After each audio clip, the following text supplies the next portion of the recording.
1888 ലണ്ടനിലെ white chapel ജില്ലയുടെ സമീപത്ത് ഓഗസ്റ്റിനും നവംബറിനും ഇടയിൽ 5 സ്ത്രീകൾ കൊല്ലപ്പെടുന്നു. ലണ്ടനെ വിറപ്പിച്ച കൊലപാതകങ്ങൾ. ഈ കേസ് ഇംഗ്ലീഷ് ക്രൈം ഹിസ്റ്ററിയിലെ ഏറ്റവും പ്രശസ്തമായ തെളിയിക്കപ്പെടാത്ത നിഗൂഢ. 1888നും 1892നും ഇടയിൽ ഒരുപാട് കൊലപാതകങ്ങൾ നടന്നു. പക്ഷേ 1888 നടന്ന ഈ 5 കൊലപാതകങ്ങൾ ആയിരുന്നു പോലീസ് ഒരു കൊലപാതകയുമായി കണക്ട് ചെയ്തത്. കയോനിക്കൽ 5 എന്നാണ് ഇരകളെ വിളിച്ചിരുന്നത്. മേരി ആൻഡ് നിക്കോസിന്റെ മൃതദേഹം ഓഗസ്റ്റ് 31 കണ്ടെത്തി. Annie Chapman September 8, Elizabeth Stride September 30, Catherine Eddowes September 30, Mary Jane Kelly November 9 എന്നീ തീയതികളിലാണ് മൃതദേഹങ്ങൾ കണ്ടെത്തിയത്.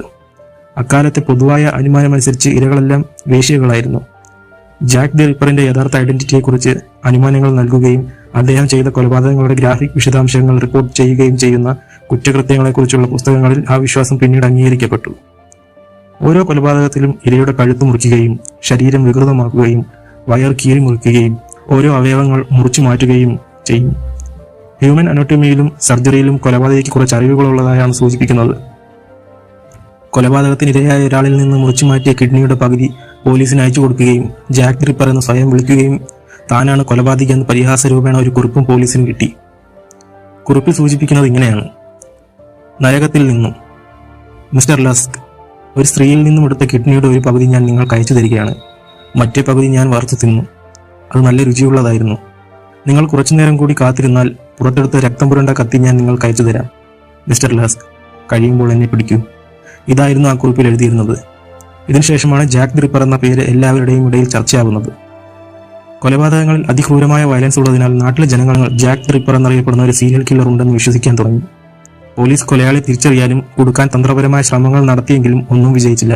കൊലപാതകയെ അറസ്റ്റ് ചെയ്യാത്തതിൽ വലിയ ജനകീയ പ്രക്ഷോഭം ആഭ്യന്തര സെക്രട്ടറിക്കും ലണ്ടൻ പോലീസ് കമ്മീഷണർക്കും എതിരെ ഉണ്ടായി. അതിനെ തുടർന്ന് ഇൻവെസ്റ്റിഗേഷൻ പിന്നെയും തുടങ്ങി. പോലീസിന് ഒരു ചെറിയ ലീഡ് കിട്ടി. മരണശേഷം കാതറിൻ എഡോസിന്റെ ശരീരത്തിൽ നിന്ന് കിട്ടിയ ഒരു ഷോളിൽ ഫോറൻസിക് സ്റ്റെയിൻ ഐഡന്റിഫൈ ചെയ്തു. അത് ചെന്നെത്തിയത് 23 വയസ്സുള്ള ഒരു യുവാവിലായിരുന്നു, ആരോൺ കോസ്മിൻസ്കി. ആരോൺ കോസ്മിൻസ്കി ജനിച്ചത് 18 സെപ്റ്റംബർ 1865 പോളണ്ടിലെ ഒരു ജൂത കുടുംബത്തിലായിരുന്നു. അയാൾ ഒരു ബാർബറാണെന്നാണ് പറയപ്പെടുന്നത്. 1880-ലോ 1881-ലോ പോളണ്ടിൽ നിന്നും കുടിയേറി ഇംഗ്ലണ്ടിൽ വന്നവരായിരുന്നു കോസ്മിൻസ്കിയുടെ കുടുംബം. ആരോൺ കോസ്മിൻസ്കിയെ അറസ്റ്റ് ചെയ്ത് ഇൻവെസ്റ്റിഗേഷനൊക്കെ നടത്തി കോടതിയിൽ ഹാജരാക്കിയെങ്കിലും കൂടുതൽ തെളിവുകളൊന്നും ഇല്ലാത്തതുകൊണ്ട് ആരോൺ കോസ്മിൻസ്കിയെ കോടതി വെറുതെ വിടുന്നു. ആരോൺ കോസ്മിൻസ്കി ഒരു മാനസിക രോഗിയാണെന്നാണ് പറയപ്പെടുന്നത്. സഹോദരിയെ കത്തി കാണിച്ച് കൊല്ലുമെന്ന് ഭീഷണിപ്പെടുത്തുകയും ഇതേ തുടർന്ന് 1891 ആരോൺ കോസ്മിൻസ്കിയെ ഒരു മെന്റൽ അസൈലത്തിൽ അടയ്ക്കുകയും ചെയ്യുന്നു. പക്ഷേ കൊലപാതകങ്ങളെക്കുറിച്ചൊന്നും തെളിയിക്കാൻ പറ്റിയിട്ടില്ല. 2007, 2014 എന്നിങ്ങനെ കുറേ പ്രാവശ്യം കുറേ വിദഗ്ധർ DNA ടെസ്റ്റുകൾ നടത്തിക്കൊണ്ടേയിരുന്നു. പക്ഷെ ഒന്നും തന്നെ അവർക്ക് തെളിയിക്കാൻ സാധിച്ചില്ല.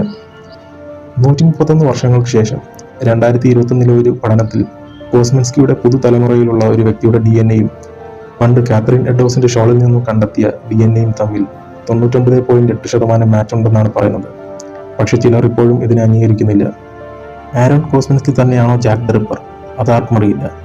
പക്ഷേ ഒരു പേര് മാത്രം എല്ലാവർക്കും അറിയാം, ജാക്ക് ദി റിപ്പർ. ആ പേരിന്നും ചരിത്രത്തിൽ ചുരുളഴിയാത്ത രഹസ്യമായി നിലനിൽക്കുന്നു.